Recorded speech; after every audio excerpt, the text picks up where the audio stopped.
what was that earliest sort of aha moment that you can recall where you knew that storytelling is what you wanted to do with your life?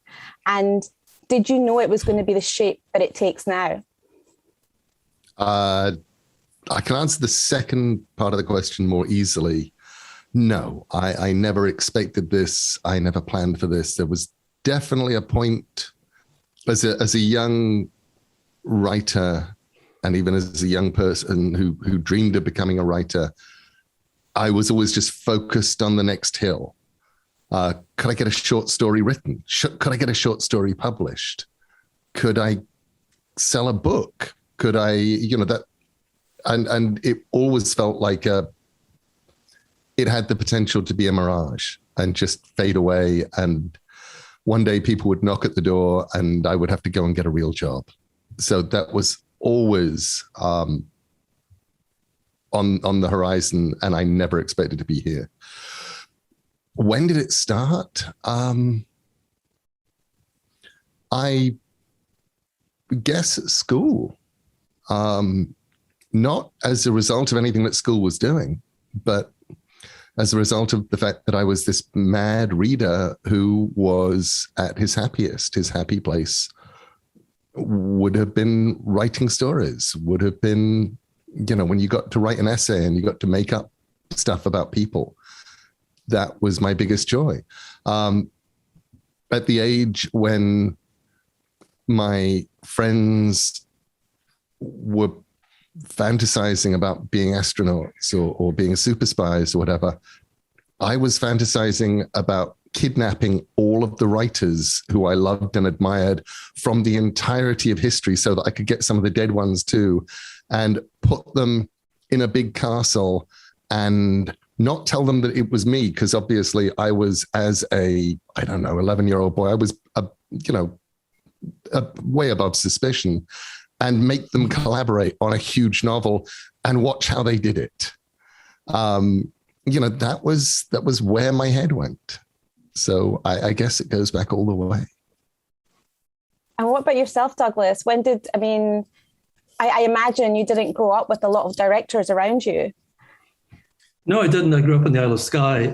I realized in the last couple of years, I made my cleverest networking move when I was born, though, because I was born about 1.5 miles away from Neil's house on Skye.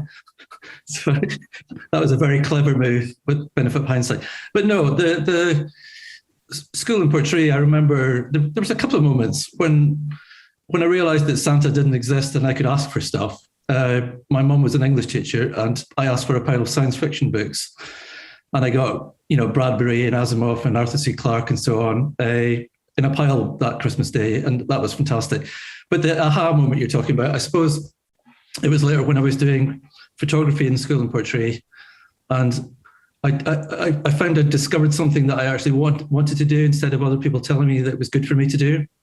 And that's a big thing. If you come across that in your life, anybody who's listening, grab it, because it's quite a rare sort of moment. And I think the storytelling thing for me, I always was reasonably good at English, but was always making up stories that nobody wanted because they're all science fiction nonsense, as I was told. Where are they now? Not so much nonsense anymore, are they? It's no. Science fiction makes the world go round these days, I would argue. Neil, you touched upon something really interesting there about that worry that somebody would find you out. Somebody would come and tell you, like, that's it, you need to go do something else. And I guess the kind of label we put on that often is imposter syndrome. And it's something I think I find is very common in a lot of my peers, whether they're kind of starting out, whether they've been doing this for years and years. That imposter syndrome, it feels like, is still there for them. I know I feel it almost on a daily basis sometimes. Is that something that you still find yourself feeling, I guess, and that's for both of you? And is there a way that you find yourself kind of combating that? Yes, I still find it and fight it, but I'm often surprised at how much about the things that I actually think that I'm an imposter that I actually know.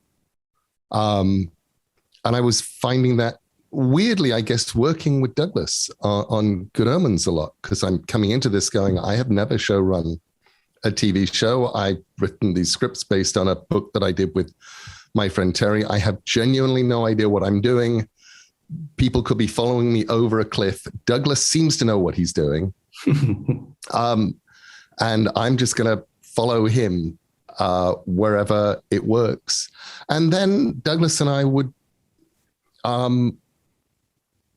bump heads on things. And he'd say, well, why are you doing this? What's going on with this? And I would have to answer. And what was fascinating for me was going, oh, I can answer.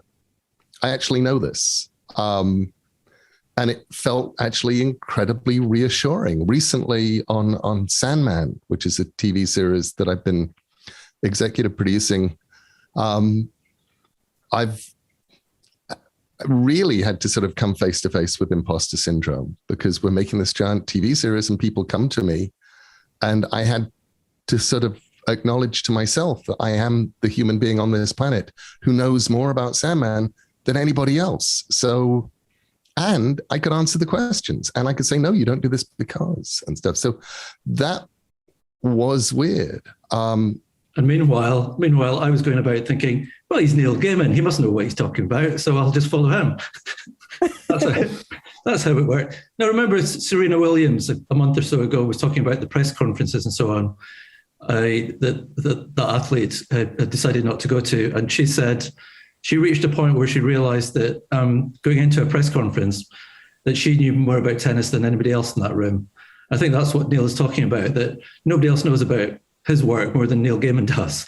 And I think I'm the same with the directing. It's kind of, I think I know how to direct better than anybody else. That's the function of being a director, that you think you know better than anyone else, that you'll stand beside Spielberg and say, no, I think the camera should be slightly to the left here, Stephen. You know, but everybody suffers from imposter syndrome one way or another. Everybody. I think it would be very reassuring for everyone watching to hear that actually you both still get those little bits of imposter syndrome, because if you get it, then it's okay if the rest of us get it as well. It's part of the process then, eh? I think so, but I'd also say I've got a catchphrase that I use too often, which is somebody has to do it. You know, so somebody's got to turn up and write the book. Somebody's got to direct the telly. So why can't it be you? Yeah, absolutely. That's a good way of looking at it, I would say. And I mean, that's a bit of advice. And so I guess what my next question is reflecting back on those sort of early days in your career and, you know, thinking about the moments before you got to the place where you thought, right, I'm doing this. This is my career. I'm making a living out of this. How did you find yourself kind of emotionally and mentally sustaining yourself to get to that point where the book started selling, where the directing job started coming in, and you didn't feel like you had to do 20 other jobs in order to sustain yourself? The point is, you never get to that point. You never actually ever get to that point.